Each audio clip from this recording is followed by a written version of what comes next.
Hey y'all, it's Sarah. My dog's chasing my chicken, sorry. Anyhow, I'm checking the garlic here this evening because, well, it's fell over and it's starting to dry off on the bottom, and I've got some pretty good looking stalks, so I think that the garlic is hopefully going to be ready. Let me see what we got going on here. Okay, first off, yes, weeds have taken over my garlic patch. This is Princess Thumb or something herbal that you can use, but I am not right now. I have plenty of that growing around here. But I mean, look how big the stalk is. It's huge.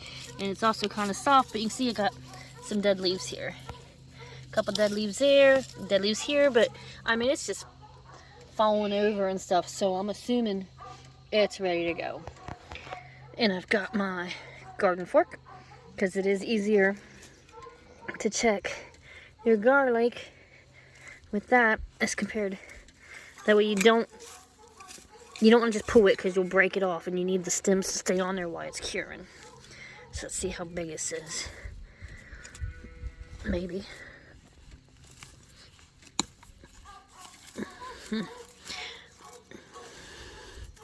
Oh, that's pretty good looking garlic bulb down there. Let me see. Oh, that's nice.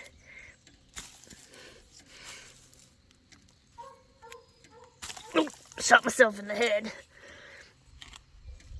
Gotta try not to damage the bulb, because then you don't store. You have to just use it up.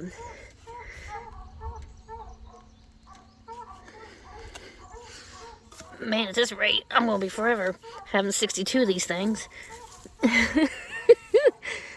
Okay. Oh my goodness sakes.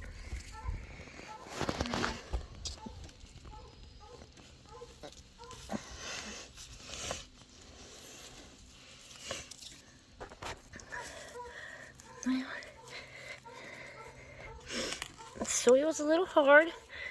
Definitely need to make it a little softer next year. Put some sand in here or something.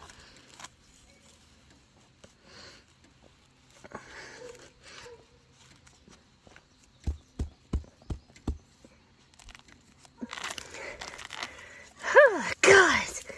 Good night. Anyhow, it's definitely ready. So to do this, take and just shake all the dirt off of it. Wipe it off, but do not wash it. And then I'll put them all together after I get it done, and I'll show you how you cure it. So let me get busy here. I got plenty more work to do. Okay, so you can see I've got a handful of it here. 1, 2, 3, 4, 5, 6, 7, 8, 9. That'll make a bunch for me. But then I got these ones here, which are nice and bigger. I might save these two back to plant for this coming fall. You plant little cloves, you get little cloves. So I need bigger cloves. Usually I order mine because, well, I don't ever have decent enough ones. But these are probably the biggest I've ever grown. And then you've got this here, which is what I said don't do, is damage your garlic. As you can see, oh, there now you can see. I have a clove that's already fallen out. Another clove right here in this mess. So I'm not even going to be able to leave this one to cure, which just means dry and harden up and all that. I'm going to have to just process it, wash it up, use it, which is fine because we use a lot of garlic. But yeah, even trying to be careful still happens. So this is a use now garlic.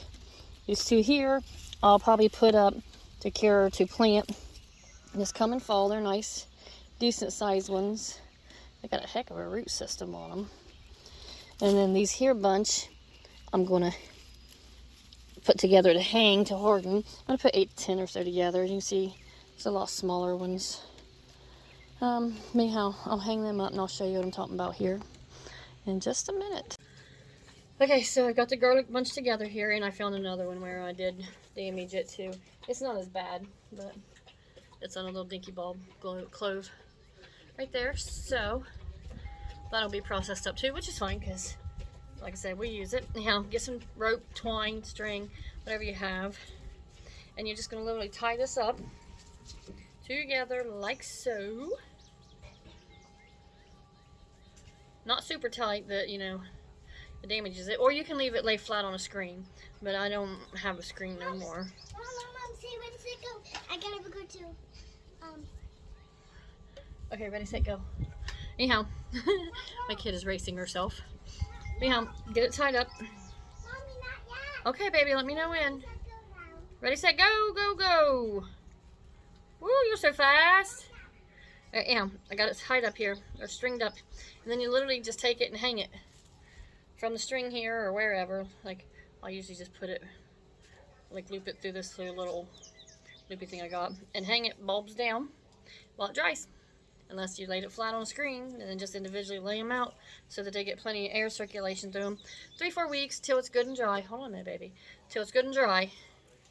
And then from there, you'll be ready for more permanent storage. This just kind of hardens them off, as it's called. Okay, baby. But this just more or less hardens it off, dries it up, gets it ready for more permanent. But that's it. Super simple. It's a pain in the butt to dig, but it's easy to store. And then, like I said, I'm going to put the other two up for making cloves, which I'd like to get a couple more big ones out of the batch. If I don't, I'll have to order more. And then I got the 2 damaged ones that I will process up for personal use at this time. Because, well, we always could use more. So that is it on the garlic. I'll dig up more. But hang them 8 to 10. That way there's plenty of room between them to grow and to dry, not grow. They're done growing. To dry out and stuff. And you don't want them to get too big because then they'll bust out. But you can see the individual cloves forming in it where it's kind of knotty. Like right there is one. And then there will be another clove. And there's another clove. But these right now are bulbs. But yeah, that's it. Super simple. Nice and fun. And that's how you do it. So maybe I'll do another showing you after it's hardened off and I braid them together and store them permanently. And then when I process these up, which will probably be tomorrow, I got to get them moist off and everything first too. So, you know, thank y'all. Okay, one more thing with the garlic. I guess I should show you how I hang it. I got these little S hooks here, or I hang it on the thing or whatever. Literally just put it over that little loopy thing right here. There you go. And then this can be moved back further, or whatever I want it to be. And then they stay in like a cool area while they're curing, maybe. So anyhow, cool area. Nice, and it'll be dark in here because I turned the light off and it's dark. I got curtain over or shade over the window and stuff, so there's no light coming in. And then that's just it until they're cured, 3-4 weeks, and then I'll go from there with tying them up, braiding them together.